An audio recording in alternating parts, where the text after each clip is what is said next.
తాకట్లో ఉన్న బంగారాన్ని విడిపించి ఆ రోజున మార్కెట్ ధర కట్టి మిగిలిన డబ్బును మీకు అందిస్తుంది కొమ్మూరి గోల్డ్.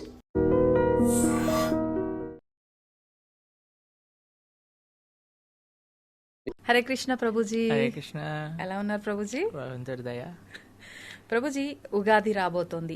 మనందరికీ కూడా తెలుగు వారికి నూతన సంవత్సరం ఆ రోజు నుంచి ప్రారంభమవుతోంది. నిజంగా ఉగాది అనగానే ఏదో ఒక మార్పుని కోరుకోవాలి, కొత్తదనం, అంటే అన్ని రకాలుగా కొత్తదనం వస్తుంది, ప్రకృతిలో మార్పులు వస్తాయి, మన జీవితంలో కూడా ఏదైనా మార్పులు రావాలి అని చెప్పి ఆశిస్తూ ఉంటారు. ఎలాంటి మార్పులని మనం ఆహ్వానించాలంటారు? యాక్చువల్గా మీరు చూస్తే కరెక్ట్ న్యూ ఇయర్ చేసుకోవాల్సిన టైం ఏదైనా ఉంటే అది ఉగాది. అవును. ఎందుకు అని అంటే పర్యావరణంలో, ప్రకృతిలో మార్పులు మనం గమనిస్తూ ఉంటాం అనమాట.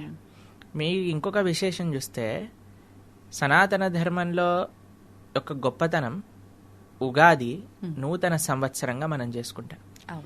ఉగాది రోజు అత్యంత ముఖ్యమైన స్పెషాలిటీ ఏంటి? ఉగాది పచ్చడి. ఉగాది పచ్చడి. ఉగాది పచ్చడిలో మీరు చూసారనుకోండి, షడ్రుచోపేతము అని అంటారు. అని అంటే అన్ని రకాల రుచులు అందులో ఉంటాయి. అందులో చేదు కూడా ఉంటుంది, కారం కూడా ఉంటుంది, తీపి కూడా ఉంటుంది, పులుపు కూడా ఉంటుంది. అంతే కదండి? అవును ప్రభుజీ. ఒక పండగ చేసుకోవటం ఎంత గొప్పది అంటే, న్యూ ఇయర్ అని ఒక చెత్త ఫెస్టివల్ ని ఒకటి చేస్తారు అందరు కూడా. ఏం చేస్తారు? రాత్రి దయ్యాల్లాగా లేచుండి పిచ్చి పిచ్చి పనులన్నీ చేసి హ్యాపీగా ఉండాలి, హ్యాపీ న్యూ ఇయర్ అని రాత్రంతా తాగటం, తిరగటం, ఇదే పని చేస్తారు. ఎందుకు అట? మొత్తం ఇయర్ అంతా హ్యాపీగా ఉండాలి. హ్యాపీనెస్ ఏంటి? తాగటం, తిరగటం. ఇలా ఆ ఉత్సవం అనేది ఒకటి చేస్తారు. కానీ ఉగాది ఇచ్చే సందేశం మీరు చూస్తే, జీవితం అనేది హ్యాపీగానే ఉండాలి అని నువ్వు కోరుకోకు. నువ్వు ఎంత కోరుకున్నా అది హ్యాపీగానే ఉండదు. జీవితంలో హ్యాపీ మూమెంట్స్ ఉంటాయి, సాడ్ మూమెంట్స్ ఉంటాయి. అటు తీపి, ఇటు చేదు, ఇటు వగరు, అటు కారం, పులుపు, అన్నీ ఉంటాయి. దాన్ని నువ్వు యాక్సెప్ట్ చెయ్యటమే నీకు హ్యాపీనెస్ ఇస్తుంది అని ఎంత మెచ్యూర్ అండర్స్టాండింగ్ మనకి ఉగాది పండగ ఇస్తుంది. అటు ప్రకృతిలో మార్పులు, ఇటు మన జీవనంలో మార్పులు, మన యొక్క వ్యక్తిత్వంలో మార్పులని ప్రేరేపించే ఒక చిన్న విషయం అండి ఉగాది పచ్చడి. మొత్తం సంసారాన్ని తెలిపేస్తూ ఉంటుంది ఆ ఉగాది పచ్చడి. చిన్న పిల్లవాడికి కూడా ఉగాది పచ్చడిలో ఎలా ఉందో నాన్న, అలా కొన్నిసార్లు నీకు మంచి మార్కులు వస్తాయి, కొన్నిసార్లు రాకపోవచ్చు, కొన్నిసార్లు నీకు ఒక కాంపిటీషన్లో గెలవచ్చు, ఒకసారి గెలవకపోవచ్చు, పర్వాలేదు. జీవితం అనేది ఇలా సాగుతుంది. అన్ని కలిసి ఉన్నప్పుడే మనకు ఆనందం వస్తుంది. ఇప్పుడు చూడండి, మనకి చేదు తెలిస్తేనే తీపి రుచి ఇంకా బాగా అర్థమవుతుంది. ఇప్పుడు చూడండి, చాలాసార్లు ఏమంటారు, ఇంట్లో అన్నం పెట్టామనుకోండి, పప్పు చేసావేంటి, కూర చేసావేంటి అని కంప్లైంట్ చేస్తారు. అదే హాస్టల్కి వెళ్ళి వచ్చిన పిల్లలకి ఇంట్లో ఏం పెట్టినా ఏమంటారండి, అమ్మా అమృతంలా ఉందమ్మా, అమృతం అమృతం అంటారు. అవునా కాదు? పిల్లల వరకు ఎందుకు ప్రభుజీ, మేము అవుట్డోర్ వెళ్తేనే ఒక 4 రోజులు ఇంటికి వెళ్ళగానే చక్కగా అన్నం వండుకొని కారం వేసుకొని తిన్నా చాలా అనిపిస్తుంది కదండి.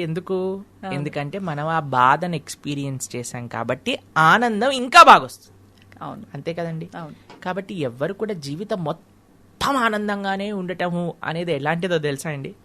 రోజు ప్రొద్దున, మధ్యాహ్నం, సాయంత్రం, రాత్రి ఒక నెల రోజులు మీకు గులాబ్ జాములు మాత్రమే పెడితే మీ పరిస్థితి ఏమవుతుంది చెప్పండి? వెగటొచ్చేస్తుంది స్వీట్ అంటే. అంతే కదండి. అంతే. అలానే జీవితం మొత్తం హ్యాపీగానే ఉండాలి, నాకేం బాధ రావద్దు అనుకుంటే అలానే ఉంటుంది అనమాట. సంతోషం యొక్క రుచి కూడా తెలీదు, దాన్ని అనుభవించలేము కూడా. కాబట్టి జీవితంలో అన్ని అంటే కోరి తెచ్చుకోవాల్సిన అవసరం లేదండి. అది ఆటోమేటిక్ గా వస్తుంది. ఆటోమేటిక్ గా మనకి అపమానం, జయం, అపజయం, లాభం, నష్టం, ఇవన్నీ వస్తుంటాయి. దీనికి మనం ప్రిపేర్డ్ గా ఉండాలి, జీవితంలో తెలుసుకొని ఉండాలి. అది తెలుసుకున్న వాడు ఎప్పుడు కూడా, ఇప్పుడు చూడండి, చిన్ని ప్రాబ్లం రాగానే సూసైడ్. అవును, వింటున్నారా మీరు? ఎన్ని కేసులు వింటున్నారు? అవును. ఎందుకు ఇది జరుగుతుంది? ఎందుకంటే అసలు అపజయం వచ్చినా సరే పర్వాలేదు అనే విషయం తెలియట్లేదు. చిన్నదానికి పర్వాలేదు ఇది కూడా అనే జ్ఞానము లేదు. ఎందుకంటే మనం ఏం చెప్తున్నాం, బాగా చదువుకో, ఎందుకు ఆనందంగా ఉంటావు, మంచి ఉద్యోగం తెచ్చుకో ఆనందంగా ఉంటావు, మంచి పెళ్లి చేసుకో ఆనందంగా ఉంటావు, అవును. ఇది చెయ్యి ఆనందంగా ఉంటావు. ఆనందమే ప్రముఖంగా పెట్టి జీవనం సాగిస్తున్నాం కాబట్టి. అలా కాకుండా ఆనందం కాదు, ధర్మం ముఖ్యం. ధర్మంగా ఉన్నప్పుడు కొన్నిసార్లు జయం అపజయం రెండూ వస్తాయి, పర్వాలేదు. నువ్వు నీ బెస్ట్ ఇచ్చావా అని నువ్వు ఆలోచించు. ఒక ఇంజనీరింగ్ కాలేజీలో చదివే పిల్ల ఎగ్జామ్లు రాసి నేను సెకండ్ వస్తానేమో అనే భయంతో సూసైడ్ చేసుకున్నదట. అవును, రిజల్ట్ వచ్చాక ఫస్ట్ వచ్చింది. తొందరపాటు నిర్ణయం. ఎందుకు ఇదే వస్తుంది? ఎందుకంటే అసలు ఏంటి తత్వము అని అర్థం కావట్లేదు. అలా కాకుండా మనం పిల్లలకి ఇలాంటి మంచి సనాతన ధర్మంలో ఉండే ఉత్సవాలు, ఇలాంటి విషయాన్ని ఉగాది తర్వాత వచ్చే మనందరికీ ప్రీతిపాత్రమైన పండుగ శ్రీరామనవమి. అటువంటి రామచంద్రుడు మూర్తీభవించిన ధర్మం. రామో విగ్రహవాన్ ధర్మ.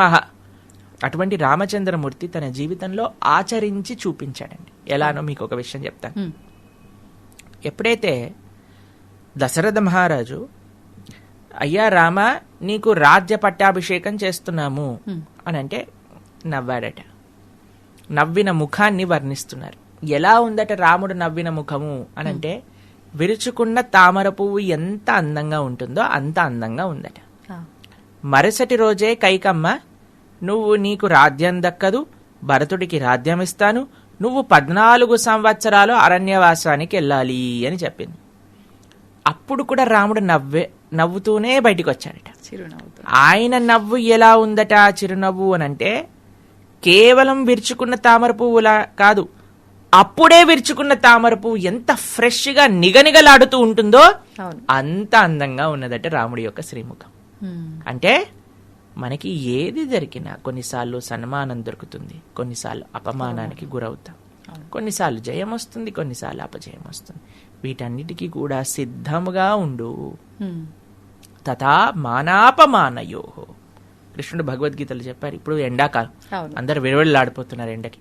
ఎండాకాలం అయిపోయాక మళ్ళీ వర్షం పడంగానే ఓ రోడ్లన్నీ పోతున్నాయి రా, వర్షం ఎప్పుడు ఆగిపోతుంది. వర్షాకాలం అయిపోగానే చలికాలం గసగసనిపోతా. ఇవన్నీ మారుతూనే ఉంటాయి. మనం ఆపగలుగుతామండి? లేదండి, నాకు మామిడి పండ్లు ఇష్టం, మొత్తం సంవత్సరం అంతా ఎండాకాలమే కావాలి. ఆగలుగుతామా? ప్లస్ మీరు చూడండి, ఒక్కొక్క కాలానికి ఒక్కొక్క డిసడ్వాంటేజ్ ఉంది, అడ్వాంటేజ్ ఉంది. అవును, సమ్మర్ వేడి ఎక్కువ కానీ సెలవులు అప్పుడే వస్తాయి, మామిడి పళ్ళు వస్తాయి. అవునా కదా? ఇప్పుడు వర్షాకాలంలో వర్షాలు పడుతుంటాయి, చాలా ఇది సోమరతనం అనిపిస్తుంది, ఎక్కడికి పోబుద్ది కాదు, బట్టలారవు. కానీ ఎక్కువ వర్షం పడి రోడ్లన్నీ జామ్ అయిపోతే మనకి ఆఫీస్ సెలవు వచ్చేస్తుంది.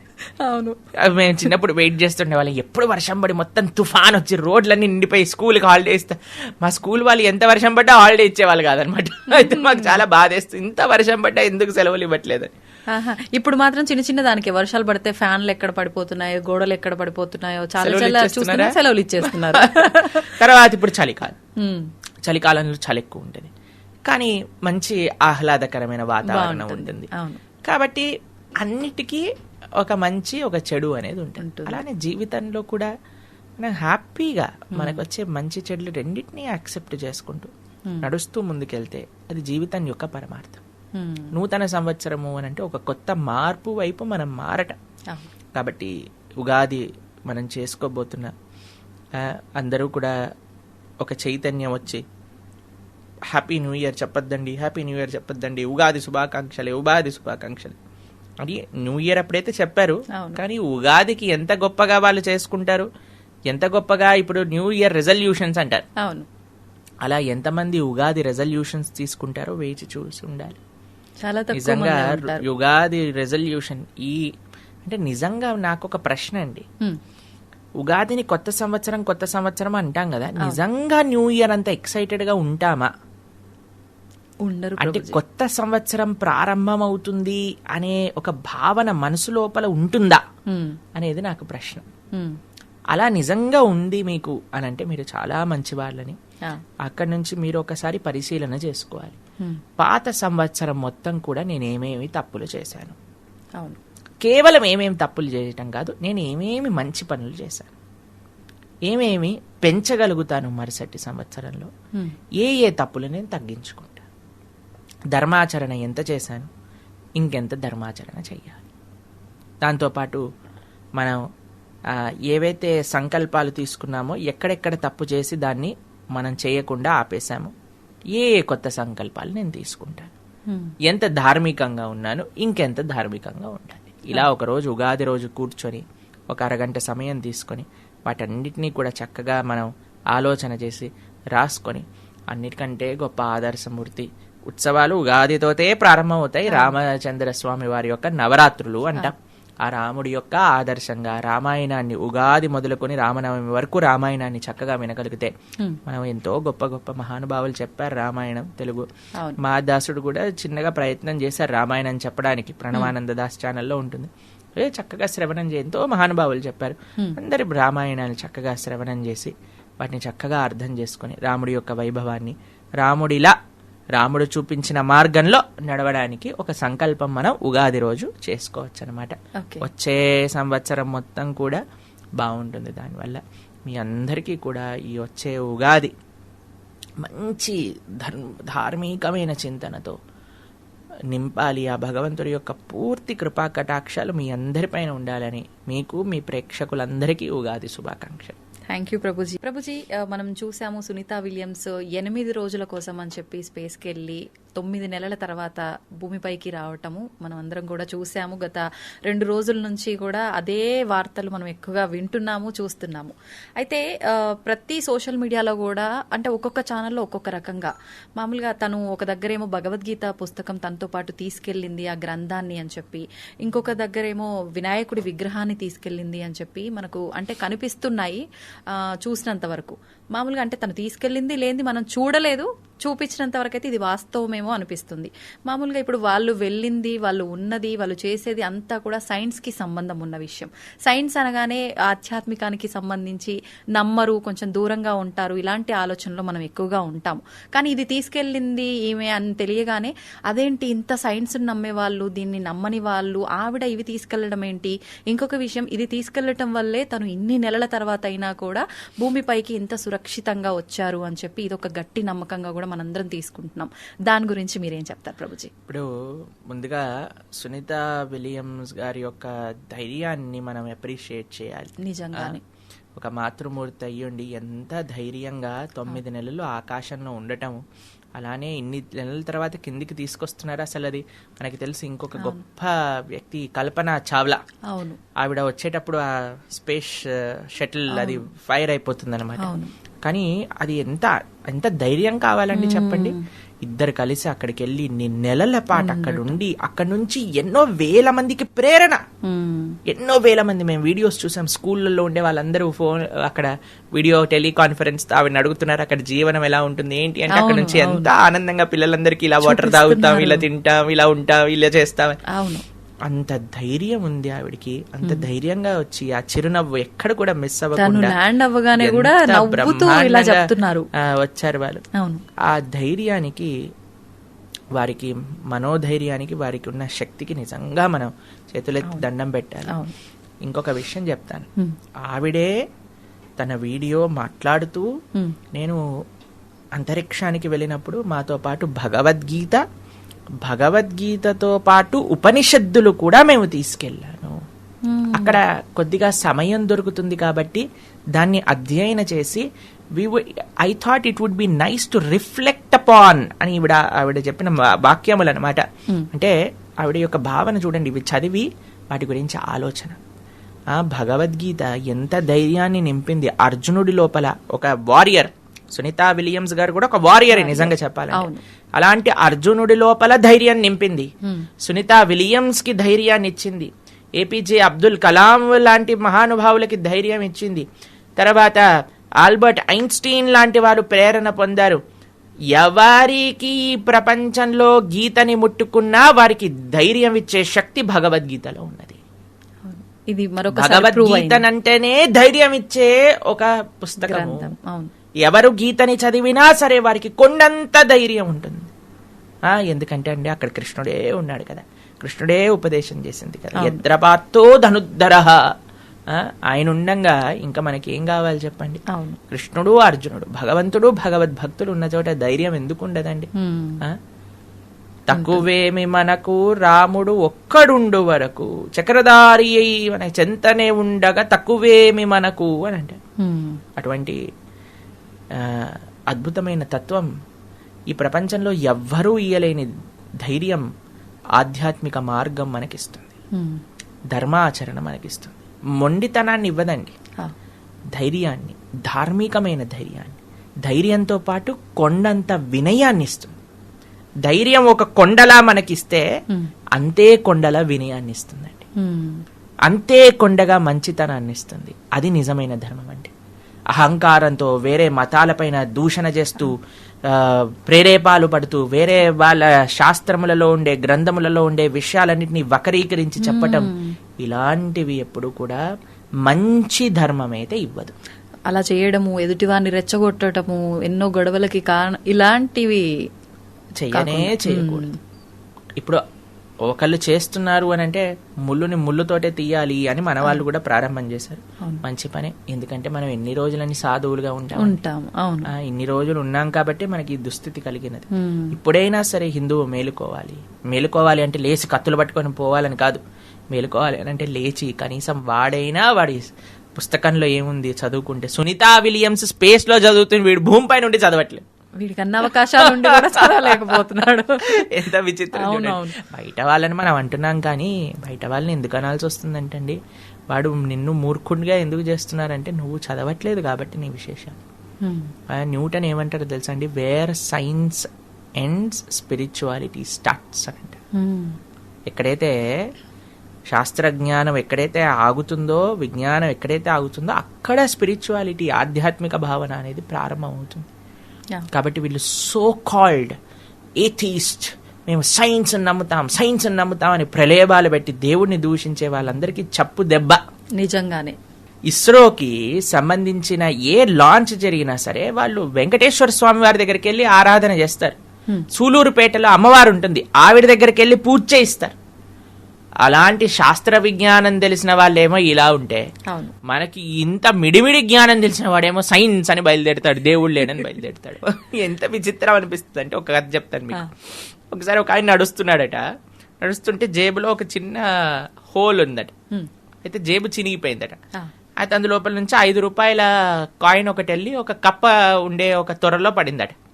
పడంగానే ఆ కప్పకు 5 రూపాయలు వచ్చాయని బయటకు వచ్చి ప్రొద్దున పూట ఏనుగుకి మంచిగా స్నానం చేయించి నామాలు పెట్టి ఏనుగు పైన శ్రీరంగ క్షేత్రంలో కావేరీ తీర్థాన్ని తీసుకెళ్తారనమాట. ఆ కావేరీ తీర్థం పట్టుకొని ఇలా ఇలా ఏనుగు రాజరకంగా నడుచుకుంటూ వెళ్తుంటే ఈ కప్ప బయటకు వచ్చి, ఏ ఇది నా దారి, నా దగ్గరకు వస్తావా అని కప్ప కాలెత్తి ఏనుగుని కొడుతుంది. ఏనుగు చూస్తుందా అండి కప్పని, ఒక్కసారి అడుగేస్తే అని కాలు దానిపైన పెట్టంగానే అది చట్నీ అయిపోయింది అనమాట. ఏనుగు అలా అని నడుచుకుంటూ వెళ్ళిపోయింది. అలా వీళ్ళు మిడిమిడి జ్ఞానంతో అటు సైన్స్ అది ఇది అని, దాంతోపాటు మేము ఆ మతం అలాంటిది, ఈ మతం ఇలాంటిది అని మతోన్మాదులందరూ కూడా బయలుదేరి సనాతన ధర్మం పైన దాడి చేస్తూ ఉన్నారు కదా, వాళ్ళందరూ కూడా ఇలాంటి కప్పల్లాంటి వాళ్ళే. కొన్ని ఫాలోవర్లు వచ్చారు, నేను వీడియో చేస్తే 1,00,000 మంది వ్యూలు చూస్తున్నారు అని, నేనేదో గొప్పవాడిని అని నువ్వు పడే ప్రేరేపణలు ఎటువంటివి అని అంటే ఇలాంటివే. భగవంతుణ్ణి దూషించే వాళ్ళం మనం ఎంతమంది. వేరే వాళ్ళు ఇన్ని లక్షల మందికి ఆరాధ్యమైన భగవంతుణ్ణి మనం దూషిస్తున్నాము, ఆ మాటలు అంటున్నామంటే ఎంత పెద్ద అపరాధం చెప్పండి. కాబట్టి నువ్వు నాస్తికుడివా, నీ ఇంట్లో గుండు, నిన్నెవడూ మాట్లాడమనలేదు. ఆ మూఢనమ్మకాల్ని ఖండించాలి. నీకు ఒక విషయం చెప్తాను, మనం కూడా ఎప్పుడైనా సరే మూఢనమ్మకాల్ని ఖండిస్తాం. మీరు మా మాటల్లో వింటాం, ఎప్పుడు కూడా అశాస్త్రీయమైన విషయాలను మనం ఒప్పుకో మాట్లాడడం. అలా అని ఆధ్యాత్మికతను మన మాటలను కూర్తు, భక్తుల యొక్క ఆరాధ్యమైన భగవంతుని మనం ఏమనకూడదు. మనకు తెలుసు శ్రీనివాస రామానుజన్ ఎంత గొప్ప మ్యాథమెటిషియన్. వారిని ఒకసారి అడిగారు, అయ్యా మీరు ఇంత గొప్పవారు ఎలా అయ్యారు, మీకు ఇంత కాంప్లికేటెడ్ సొల్యూషన్స్ కూడా ఎలా వస్తున్నాయి అంటే వారు ఏమని చెప్పారు తెలుసా, నామగిరి అని ఒక ప్రదేశం ఉంది తమిళనాడులో, నామగిరి తాయారు అంటే అక్కడ ఉండే లక్ష్మీదేవి నాకు సొల్యూషన్స్ చెప్తుంది. నామగిరి తాయారు నాకు చెప్పిందే నేను రాస్తాను. వారి యొక్క జీవిత చరిత్రలో అది భద్రపరుచున్నదండి. నామగిరి తాయారు యొక్క ఆశీర్వాదం ఆవిడ చెప్పటం వల్ల, ఆవిడ అనుగ్రహం వల్ల నాకు వస్తుంది. మనము జీవితంలో ఇలా మాట్లాడతారు చూడండి టీవీల పైకి వచ్చి సైన్స్ వైన్స్ అని, అవును. అలాంటి వాళ్ళు జీవితంలో సాధించింది ఏం లేదు. ఏమీ లేదు. అలాంటి వాళ్ళ వల్ల ఉపయోగము ప్రపంచానికి ఏం లేదు. అలాంటి వాళ్ళని ప్రపంచం గుర్తుంచుకోనూ లేదు. అంతే. ఎవరినైతే గుర్తుంచుకుందో వాళ్ళందరూ వినయంగా ఉన్నవాళ్ళు, భగవంతుడిని యాక్సెప్ట్ చేసిన వారు, భగవంతుడిని ఆధ్యాత్మికంగా ఉన్నవారికి ఆ కీర్తి లభించింది. అది అన్నిటికంటే గొప్ప విషయం. అంటే ఏదో శక్తి లేనిదే మనం ఎలా ఉన్నాము అనే ఒక ఆలోచన ఎందుకు చేయలేకపోతున్నారో అర్థం కావట్లేదు. చూడండి, మూర్ఖులకి ఆ ఆలోచన వచ్చినా అది అర్థం చేసుకునే తత్వం ఉండదండి. అందుకే అంటాం కదా, మనం గుర్రాన్ని నది వరకు తీసుకుని రాగలుగుతాం కానీ నీటిని తాగించలేము. అవును. కాబట్టి ఆలోచన చేస్తే ప్రతిదీ అర్థమవుతుంది. అంత ఎవిడెంట్గా ఉన్నా సరే అర్థం కావట్లేదు అని అంటే వారి యొక్క అజ్ఞానం, వారి యొక్క అహంకారం అదే వారిని కప్పేస్తుంది అనమాట. ఎవరైతే వినయంగా ఉంటారో భగవంతుడు అన్ని మంచి విషయాలు వారికి తెలియజేస్తారు, అందులో ఎటువంటి సందేహం లేదు. అంటే అది ఇప్పుడు అలా ఉండటం కూడా వాళ్ళ గత జన్మ కర్మను బట్టే ఉంటుందా ప్రభుజీ? అలా నాస్తికత్వంగా భగవంతుని దూషించి మాట్లాడటం ఇదంతా కూడా, లేదంటే ఈ జన్మలో ఉండే అజ్ఞానంతో కళ్ళు మూసుకుపోవటమేనా? అంటే ఏంటంటే అండి, ఎన్ని జన్మల సంస్కారములు మనతో వచ్చినా సరే మనం కానీ వినయంగా ఉంటే, అరే నాకు తెలీదు అనే భావన నా లోపల ఉంటే, తెలుసుకుంటాను అని ప్రయత్నం చేస్తే, వినయంతో స్వామిని శరణాగతి చేస్తే భగవంతుడు సాక్షాత్కరింప చేస్తాడు. దాంట్లో ఎటువంటి సందేహం లేదు. కాబట్టి నా కర్మ వల్ల నేను ఇలా ఉండడానికి అనటం కంటే నేను మారుతాను అనే ఒక సంకల్పం తీసుకోవటం చాలా గొప్ప సంకల్పం. చాలా సంతోషం ప్రభుజీ. నిజంగా సునీత విలియమ్స్ గారిని ప్రతి ఒక్కరు కూడా ఆదర్శంగా తీసుకోవాలి. ప్రతి విషయంలో తను ఉన్నది ఎక్కడ, మనం ఉన్నది ఎక్కడ. మీరు చెప్పినట్టుగా ప్రతి ఒక్కరూ గీతని చదవటం కనుక మొదలు పెడితే మనకు మార్పు వస్తుంది జీవితంలో. ఇంత ముందు కూడా మనం మాట్లాడుకున్నాము. అటువంటి ఒక ప్రారంభం అనేది ఎలాగో మనకు నూతన సంవత్సరం రాబోతుంది కాబట్టి మీరు ఇందాక ఆ టాపిక్ లో కూడా చెప్పారు. ఆ రోజు నుంచి ఇలాంటి గ్రంథాలని చదవటం మొదలు పెడితే ఇలాంటి అజ్ఞానంతో ఉన్న వాళ్ళకి ఒక మంచి మార్పు మొదలవుతుంది అని ఆశిద్దాం. ప్రభుజీ, భగవంతుని విషయానికి వచ్చేసరికి మనం క్షేత్రాలకు వెళ్ళినప్పుడు చూస్తుంటాం. ముఖ్యంగా తిరుపతి అనేసరికి ఆయన ఖచ్చితంగా మొక్కులు ఫేమస్. అక్కడ తలనీలాలు అందులో ఒకటి భాగంగా. అంటే ఎందుకు తలనీలాలు అనేది ఎందుకు ఇవ్వాలి? ఆయన భగవంతుడు అడుగుతాడా తలనీలాలు ఇవ్వాలని చెప్పి? ఏంటి దాని గురించి తెలియజేయండి. ఇంకొక విషయము, కొబ్బరికాయ. ఖచ్చితంగా మనం భగవంతుడు, ఆధ్యాత్మికత, పూజలు అనగానే ఫస్ట్ మనందరికీ గుర్తొచ్చేది కొబ్బరికాయ కొట్టాలి అని చెప్పి. అసలు ఎందుకు కొట్టాలి కొబ్బరికాయని అని చెప్పి? రెండు మంచి ప్రశ్నలు అడిగారు మీరు. కొంతమంది సినిమాలో వాళ్ళు కూడా మనల్ని ఎగతాళి చేస్తారనమాట, భగవంతుని డాండ్రఫ్ జుట్టుని ఏం చేసుకుంటాడు అని. యాక్చువల్గా వీళ్ళు అంటే వాళ్ళు అంటే మూర్ఖులు, తత్వం తెలియని వాళ్ళు అనమాట. ఎందుకు మనకి ఈ రోజు ఇలా మాట్లాడాల్సి వస్తుందంటే, ఏ ధర్మం పైన కూడా వీళ్ళు ఇలా కామెడీ చేసి మాట్లాడి అంత ధైర్యం లేదండి. కేవలం సనాతన ధర్మం పైన. ఎందుకు అని అంటే, హిందువు చాలా తేలిగ్గా, ఎందుకంటే హిందువుకి వాటి ధర్మం అంటే ఏంటో తెలియదు, మర్చిపోయాడు కాబట్టి. కానీ మనం మన ధర్మం యొక్క విశిష్టత ఎవరైనా అడిగారు అనుకోండి, నీ డాండ్రఫ్ జుట్టు దేవుడికి ఎందుకు ఇస్తున్నావు అంటే మనం ఏం సమాధానం చెప్తామో తెలియాలి కదండి. అవును.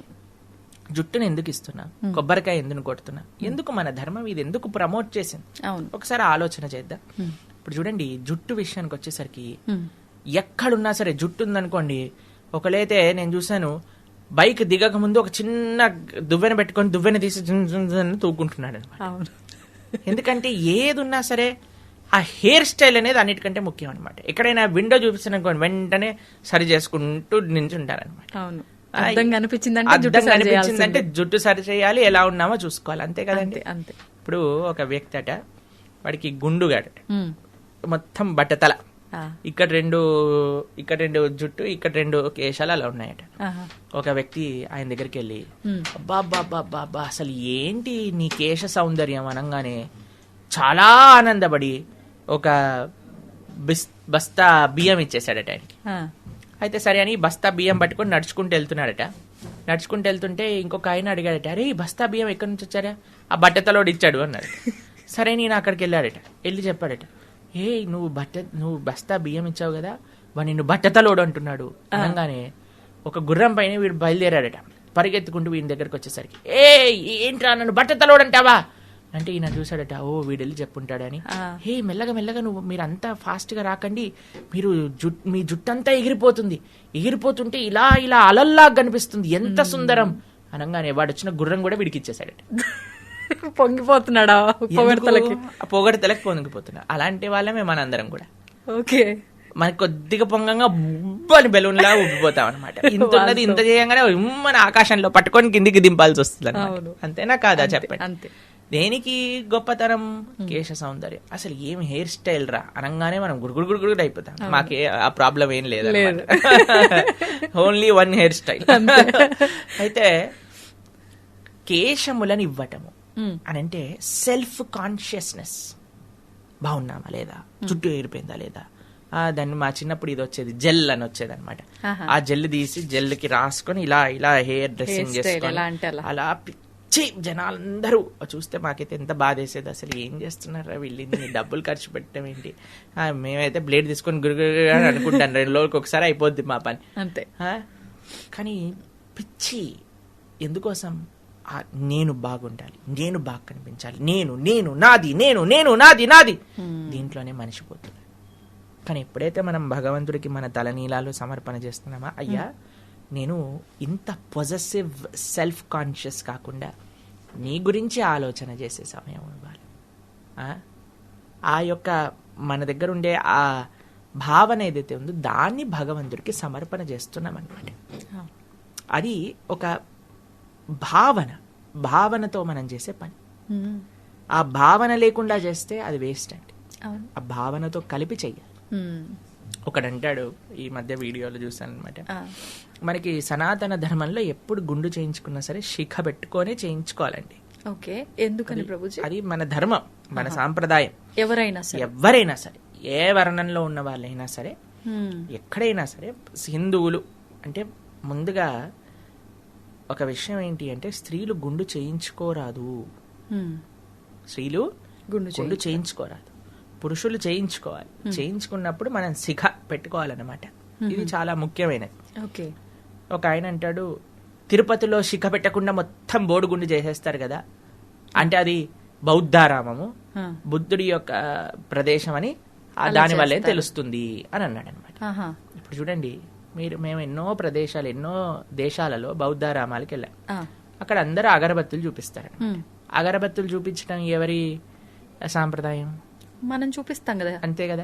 అలానే బౌద్ధ రామాలన్నీ కూడా హిందువులవే అని మనం అంటామా? లేదు. అంటే ఎలాగ మాట్లాడేస్తున్నారు జనాలంటే మాకు నవ్వు వస్తుంది. ఏది తోస్తే అది మాట్లాడేది. ఒక ఆయన మాట్లాడతాడు, ప్రబుద్ధుడు. ఏమంటాడంటే, రాముడు 10 లక్షల సంవత్సరాలు పూర్వం అని ఎలా చెప్తారు? ఎందుకంటే హిస్టరీ ప్రకారంగా మనకి కేవలం ఒక 4000 సంవత్సరాల ముందే మనకి స్టార్ట్ అయిపోయింది అని. అదే హిస్టరీని సైన్స్ ప్రకారంగా కానీ మనం చూస్తే మనుషులు కోతుల నుంచి వచ్చారు అని ఉంటుంది, కానీ ఒక 2 మనుషుల నుంచి వచ్చాయి అని చెప్పరు. అంతే. మన ధర్మం గురించి చెప్పేటప్పుడేమో సైన్స్ హిస్టరీ కావాలి, వాళ్ళ ధర్మం దగ్గరకు వచ్చేసేదేమో వాళ్ళ పుస్తకం కావాలి. అంతే. మన ధర్మాన్ని దూషణ చేసేటప్పుడేమో అడ్డమైన లాజిక్లన్నీ తీసుకొస్తాడు, వాళ్ళ ధర్మాన్ని ప్రశ్నిస్తేనేమో మాది సత్యం అంట. అంతే. ఏంటండి అసలు, ఎవరి స్వార్థం వాళ్ళదండి. ఎంత మోసం, ఎంత స్వార్థం, అసలు ఎన్ని రకరకాలుగా సనాతన ధర్మాన్ని. కానీ మీకు ఒక విషయం తెలుసా అండి, వీళ్ళు ఏమీ చేయలేరు మన ధర్మాన్ని. ఎందుకో తెలుసా అండి, ఎప్పటి వరకైతే 1000 సంవత్సరాల నుంచి భారతదేశాన్ని అన్యమతస్థులు పాలిస్తూ ఉన్నారు, అయినా ఈ భారతదేశంలో అందరికంటే ఎక్కువ ఉన్నది సనాతన ధర్మానికి చెందిన వాళ్ళే. అవునా కదా? 1000 సంవత్సరాలైనా సరే మనం బాగున్నాం, 1,00,000 సంవత్సరాలైనా సరే మనం బాగుంటాం. ఎప్పుడు మనము సినిమాలలో చూసి మన ధర్మాన్ని మనమే అవహేళన చేసుకోవటం ఆపినప్పుడు, తల్లిదండ్రులు పిల్లలకి ధర్మం గురించి, ధర్మ సూక్ష్మములు ముందు వాళ్ళు తెలుసుకొని పిల్లలకి చెప్పినప్పుడు, ఫ్యాషన్ పేరుతో, వెస్టర్నైజేషన్ పేరుతో మన సంస్కృతి సాంప్రదాయాలు, మన కట్టు బొట్టు ఆచరణని మనం వదిలేసితే మనకి నష్టం ఉంది. కానీ మనం ఇంకా సనాతన ధర్మానికి ముందుకు తీసుకెళ్ళాలి అని అంటే మనం జాగ్రత్తగా ఉండాలి. ఆ సాంప్రదాయాలన్నింటినీ కూడా మనం పాటించాలి చక్కగా. రెండవ ప్రశ్న మీరేమన్నారు? కొబ్బరికాయలు కొట్టడం. మాకు చిన్నప్పుడు ఏదైనా వ్రతం పూజ అయిందనుకోండి, ఒక్కొక్కళ్ళకి ఒక్కొక్క కొబ్బరికాయ ఇచ్చేవాళ్ళనమాట. కొబ్బరికాయ కొట్టు, కొబ్బరికాయ కొట్టు, కొబ్బరికాయ కొట్టు. ఇప్పటికి కూడా ఇక్కడ ఇంటికి వెళ్ళామనుకోండి, చిన్నగా ఉన్నప్పుడు మేము కొబ్బరికాయ కొట్టండి, కొబ్బరికాయ కొట్టు. ఏంటి అసలు ఈ కొబ్బరికాయలు కొట్టడం అర్థం కాలేదండి. అప్పుడప్పుడు మా చిన్నగా ఉన్నప్పుడు మా చేతులు పడిపోయాయి అందులో ఇరుక్కుపోయి చాలా బాధేసేది. అబ్బో ఏంటి కొబ్బరికాయలు కొట్టడం ఏంటి, ఇల్లంత చిందరబందర ఏంటి, అసలు ఏంది దీని లోపల ఉండే తత్వం ఏమిటి. మీకు అనిపించింది మన బుర్ర కూడా కొబ్బరికాయ లాంటిదే, గట్టిదైపోయింది అహంకారంతో అజ్ఞానంతో, టెంకలాగా అయిపోయింది. టెంక టింగ్ టింగ్ టింగ్ అని బుర్ర ఎట్లా అయితే మనకి లోపల నుంచి కొబ్బరికాయ పైన నీళ్లు పోస్తే మన లోపలికి ఎక్కుతుందా, ఏం ఎక్కదా. ఎందుకు, టెంక గట్టిగా ఉంది. కానీ ఆ గట్టి టెంక లోపల మధురమైన తీయదైన నీళ్లు, దాంతోపాటు కొబ్బరి లోపల తెల్లగా ఉండే పదార్థం ఉన్నాయి. ఎప్పుడైతే నువ్వు అహంకారాన్ని విడుతావో, అహంకారాన్ని భగవంతుడి యొక్క చరణముల దగ్గర బద్దలు కొడతావో, అప్పుడు నీ యొక్క స్వరూపం, తీయదైన స్వరూపం, కోమలమైన స్వరూపం అది బయటికి వస్తుంది. ఎప్పటి వరకైతే అహంకారాన్ని వీడవో అప్పటి వరకు నీ స్వరూపాన్ని నువ్వు తెలుసుకోలేవు. అది కొబ్బరికాయ కొట్టడంలో ఆంతర్యం. మరి ఒక కొబ్బరికాయ తీసుకొని భగవంతుడి ముందేస్తే, స్వామి కొబ్బరికాయ ఎట్లయితే పగిలిందో నా అహంకారం అలా పగులుగాక, నా అజ్ఞానం అలా పగులుగాక అని స్వామికి విన్నవించాలి. కొబ్బరికాయ కొట్టడం తప్పు కాదండి. కొబ్బరికాయ ఫట్ అని కొట్టినప్పుడు వెంటనే మీరు ఆ ప్రార్థన చేయాలి, స్వామి కొబ్బరికాయ ఎలా పగిలిందో అలా నాలో ఉన్న దుర్గుణాలు కూడా అలా వెళ్ళిపోవాలి. అంతేగాని కొబ్బరికాయ కులిపోయింది, కొబ్బరికాయ ఏదో తప్పైపోతుంది, పువ్వు వచ్చింది ఏదో మంచి అయిపోతుంది, ఇలాంటివి ఏమీ లేదు. మాకు ఒకసారి పువ్వు వచ్చింది, దాని తర్వాత చెయ్యి ఇరిగింది, కాబట్టి ఇంక పువ్వు వస్తే మంచి అవుతుంది లేకపోతే ఇది అవుతుంది, అవన్నీ పక్కన పెట్టండి. మన భావన మంచిగా ఉండాలి. స్వామికి ఎందుకు నేను కొబ్బరికాయ కొడుతున్నా, ఎందుకు తలనీలాలు ఇస్తున్నా, ఎందుకు దండవత్ ప్రణామం చేస్తున్నా భగవంతుడి ఆలయంలో, ఎందుకు కాళ్ళు కడుక్కొని లోపలికి వెళ్తున్నా, ఎందుకు స్వామి దర్శనం ఆపాదమస్తకం ఎందుకు దర్శనం చేసుకుంటున్నా, తీర్థం ఎందుకు తీసుకుంటున్నా, ప్రసాదం ఎందుకు చూస్తున్నా, ఆలయంలో కూర్చోమని ఎందుకు అంటారు, ఇవన్నీ మనకి తెలిసినప్పుడు ఎంత ఆనందం అండి. అంతేకాని బల్లి పడింది, పిల్లి వెళ్ళింది, కుక్కొచ్చింది, ఇవన్నీ ఏంటండి అసలు. ప్రతి కదలికలో తప్పు, ప్రతిదాన్ని కుక్క, పిల్లి, నక్క, ఇవన్నీ గాడిద, ఇవన్నీ కూడా మన జీవితాన్ని నిర్ధారణ చేస్తే అసలు మనం ఎక్కడికి వెళ్తామండి. నీ చేతుల్లో ఉంది నీ జీవితం, నీ భావనలో ఉంది నీ జీవితం, భగవత్ కృపలో ఉంది జీవితం, నీ సంకల్ప బలంలో ఉంది నీ జీవితం. ఇది సనాతన ధర్మం ఇచ్చే ఒక అద్భుతమైన మార్గం. దీన్ని అందరూ కూడా కప్పిపుచ్చేసి ఏదో ఏదో రాళ్ళ వల్ల, లేదా ఏదైనా గీతల వల్ల, లేదా ఏదైనా రాయటం వల్ల, లేదా ఇది వల్ల వాళ్ళ జీవితం మారిపోతుంది అంటే సారీ సార్ కాదు. ఉగాది పచ్చడి చెప్తుంది మనకి, ఇందాక మాట్లాడుకున్నట్టు మనం ఏమి చేసినా సరే షడ్రుచోపేరితంగానే జీవితం ఉంటుంది. లేకపోతే ఉగాది పచ్చడి ఎందుకండి, పానకం తాగొచ్చు కదా. అంతే, పానకంలో కూడా మిరియాలు పొడేస్తారు. అది మీకు ఒక విషయం చెప్తాను. మేము ఒకసారి ఒక స్వీట్ నేర్చుకుంటున్నాం అనమాట స్వామికి నివేదన చేయడానికి. అప్పుడు నేర్పించే వాళ్ళు మాకు చెప్పారు, ప్రభుజీ ఇంతైనా సరే ఉప్పు వేయాలి దీంట్లో స్వీట్లో. ఏ స్వీట్ చేసినా పాలతో చేసిందంటే పగిలిపోతుంది అనుకోండి, జాగ్రత్తగా చూడాలి, కొన్ని దాంట్లో వెయ్యాలి. చక్కెర పొంగల్ చేస్తున్నాం అనమాట, అప్పుడు కొద్దిగా ఉప్పు వేయాలి దీంట్లో అని అంటారు. ఉప్పు ఎందుకండి స్వీట్లో అంటే, ఆ ఉప్పు వేస్తే ప్రభుజీ మిగతా వేసిన సామాన్ల యొక్క టేస్ట్ బయటకు వస్తుంది. ఇప్పుడు చూడండి, మీరు కూరలో ఏం వేసినా సరే టేస్ట్ చూస్తే అసలు కూర టేస్ట్ అనిపించదు ఎప్పటి వరకు ఉప్పు సరిపడా అయ్యేంత వరకు. అవునా, అప్పుడు మిగతావన్నీ తెలుస్తాయి కదా. అలానే ఉప్పు వేయాలి, ఉప్పు వేసినప్పుడే తెలుస్తుంది. అలానే మన జీవితంలో కష్టం వచ్చినప్పుడే జీవితం బ్యాలెన్స్ అవుతుంది. సూపర్. కష్టం వచ్చినప్పుడే జీవితం బ్యాలెన్స్ అవుతుంది. ఆ కష్టం వచ్చినప్పుడు కుంగిపోరాదు, ధైర్యంతో నిలబడాలి. అది సనాతన ధర్మం. హరే కృష్ణ. ప్రభుజీ డౌట్, ఇప్పుడు ఈ కొబ్బరికాయ కొడితే ఇంత అర్థం ఉంది, అయితే ఈ అర్థం తెలిసి కొడుతున్నారో ఎందుకు కొడుతున్నారో కానీ కొట్టడం అయితే ప్రారంభించారు, అది అలా కొనసాగుతుంది. క్షేత్రాలకు వెళ్ళినప్పుడు అది భగవంతుడి దగ్గర నివేదన చేయడానికి వీలు అవ్వట్లేదు అన్నప్పుడు అసలు ఈ కొబ్బరికాయ కొట్టడం ఎందుకు, కొట్టడం మానేద్దాము, అదేదో ఆ 20 30 ఆ కొబ్బరికాయకు పెట్టే పైసలు ఆ హుండీలో వేస్తే సరిపోద్ది, ఇలా చాలా మంది ఆలోచిస్తున్నారు. దీని గురించి ఏం చెప్తారు? బ్రహ్మాండంగా కొబ్బరికాయ కొట్టండి, మనసులో స్వామికి నివేదన చేయండి. ఒక తులసి పెట్టి స్వామికి, అయ్యా నేను ఇక్కడ నుంచే నివేదన చేస్తున్నాను. మీకు ఒక విషయం తెలుసా, దాస్యాబౌరి అని ఒక భక్తుడు ఉన్నాడు. ఆయన వాళ్ళ ఇంట్లో కాసిన కొబ్బరి బోండాలని జగన్నాథుడికి పంపించారనమాట. ఆహా. అయితే జగన్నాథుడికి పంపిస్తే ఆయన పాపం మర్చిపోయాడు పంపించిన ఆయన. లోపలికి వెళ్ళి దర్శనం చేసుకుని బయటకు వచ్చేసాడు.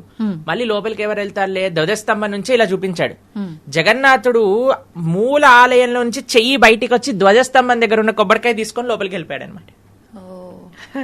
కాబట్టి మీరు ఎక్కడున్నారు, స్వామి అర్చకులు నివేదన చేశారా లేదా మర్చిపోండి. మీరు మంచి భావనతో, స్వామి నీ కోసం ఈ కొబ్బరికాయ తెచ్చాను, నా కొబ్బరికాయ, కొబ్బరి టెంక కాదు మనకు స్వామికి ఇచ్చింది, లోపల ఉండే ఆ కొబ్బరి, అవును, అది మన మనస్సు. పైన ఉండే టెంక లాంటిది అది మన అహంకారం. ఈ అహంకారాన్ని వీడ్చే స్వామి, నా మనసును నువ్వు స్వీకరించు అని మనస్ఫూర్తిగా స్వామికి నివేదన చేసి మనసులో చక్కగా ఆ కొబ్బరికాయని టక్ టక్ కొట్టుకొని తింటూ ఉండండి. స్వామి యొక్క దర్శనం ఎలా అయింది అని ఆలోచిస్తూ ఉండండి. దానికంటే గొప్ప భావన ఆయన తీసుకున్న ప్రసాదాన్ని మనం తీసుకోవడము. సంతోషం ప్రభుజీ, చాలా చక్కగా వివరించారు. నిజంగా ఈ విషయంలో అంటే ప్రతి నిత్యం జరిగే ఈ రొటీన్ విషయాలైనా కూడా చాలా మందిలో డౌట్స్ ఉంటాయి, అవన్నీ కూడా చాలా చక్కగా క్లియర్ చేశారు. హరే కృష్ణ.